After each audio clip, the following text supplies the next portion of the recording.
Guido, noi stiamo facendo questo stage con le nostre due amiche giornaliste americane degli USA che scrivono su giornali locali, quindi a loro interessava fare questa esperienza perché loro scrivono su giornali locali a New York e vogliono sapere come funziona qua, diciamo, in Costiera Amalfitana e Sorrentina. Tu frequenti Positano da parecchio tempo, vero? Da quanti anni? La prima volta che venni qui a Positano è stato nel 1980 e mi ricordo che avevo ancora un minimino con il quale mi divertii tantissimo a fare la strada della costiera amalfitana e da lì diciamo che dal primo momento ecco, è stato non un amore a prima vista, qualcosa ancora di più, perché la prima sensazione che ho avuto è stata quella, vedendo questi posti, avendo girato già il mondo tantissimo fino a quell'anno, di prendere un aperitivo con nostro Signore, perché veramente avete la fortuna di vivere in una vera succursale del paradiso terrestre. Lavori come giornalista in Argentina, per il Sì. sussidiario ti occupi di tutto, diciamo. Mi occupo sia di politica che del sociale latinoamericano, di cronaca latinoamericana per il sussidiario, e mi occupo anche dell'economia del trasporto aereo, che è una cosa che faccio perché ho passato 35 anni in quel settore. Allora, ora lo introduce him for Ed. Introduci Well, adesso. let's say my name is Guido, okay? Gazzoli my surname. I'm 67 years old and I'm a journalist, and I started knowing Positano and all the Costiera in 1980. That time I came with my BLMC Cooper, and I enjoyed a lot driving in the Costiera. But the first sensation that such kind of places give to me is that, when I will take an aperitif with God, because the first sensation was to be in a paradise. And note that before 1980, I traveled all over the world, so I saw many places. But for me, it was a real surprise to discover that the paradise was so nearby Rome, where I lived that time. And so it's really wonderful, but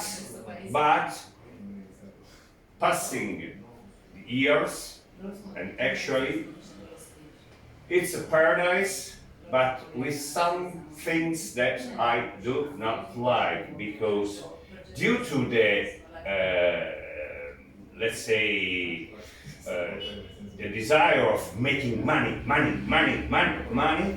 the same people in Positano and the Costiera are destroying the philosophy of living the Costiera, that in my opinion is unique and risks to disappear just for this. And I really, you probably love these places, okay, because it's a shock passing from New York City that is Okay, absolutely wonderful. you must answer him, okay? So, since you're an Italian journalist Yes. based here, and you said you went all around the world, what made you want to come back and report, be a journalist here instead of somewhere else in a different country or somewhere else in Italy? Why here?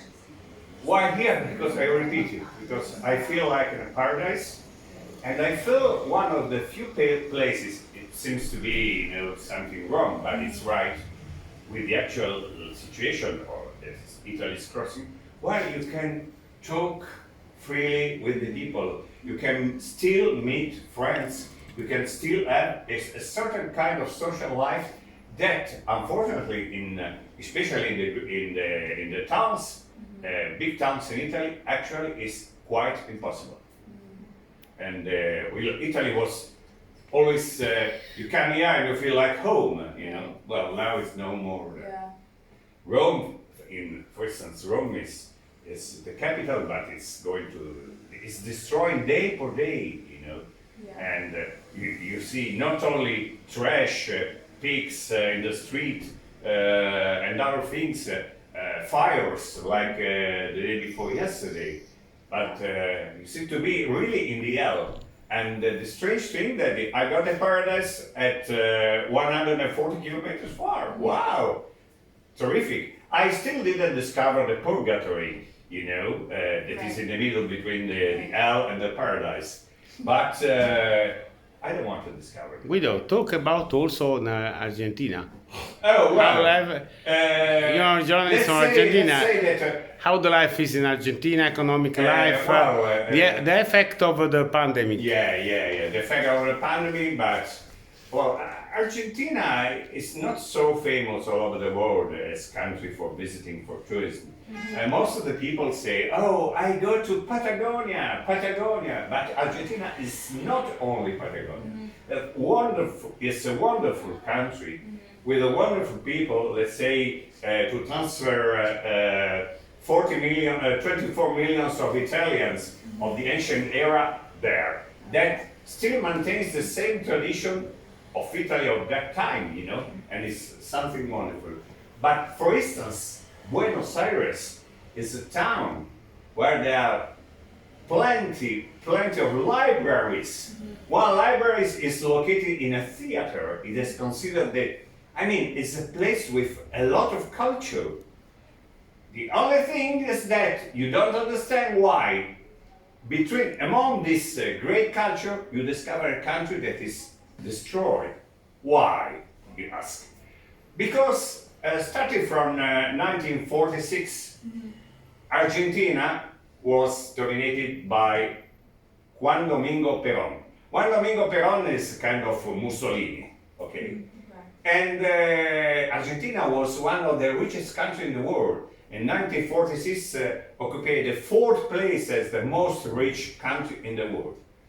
What he did, he just distribute money, to the people, He destroyed practically the whole country, and the country is still destroyed because most of Argentinian people still believes in the legend of the great power and thinks that Perón was the conductor of this great power. Guido. And it's really a lie. Guido. But at the same time, from 1946, Argentina crossed 10 defaults. Yeah. And when COVID started 3 years ago, it was practically like in a war because, for instance, I couldn't go to have a walk with my dog for more than 250 meters, controlled by the police.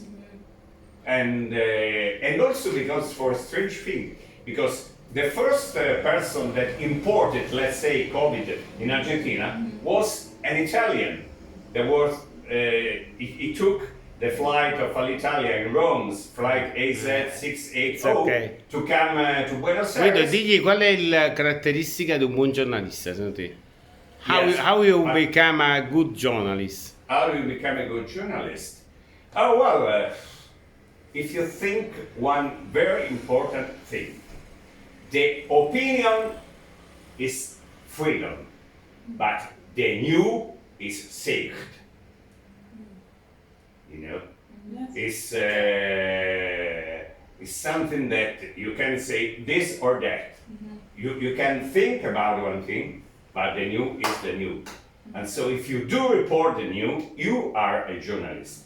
And a very famous Italian journalist, Indo Montanelli, that I've been lucky to meet for 3 hours, about 25 years ago, said to me, when as a journalist you are criticized from a political party and at the same time from the enemy of this political party, you are a journalist. E tu digli Because altra it seems cosa. you are That makes sense. correct. Un'altra cosa, Montanelli diceva pure che bisognava consumare le sole e le scarpe, bisognava camminare molto. Yeah. E chiedigli se io le ho fatti camminare molto. What did he say to you to work a lot to be a journalist? Yes. And it's another secret because we are crossing very difficult time concerning the information, because the word information is not so right, let's say.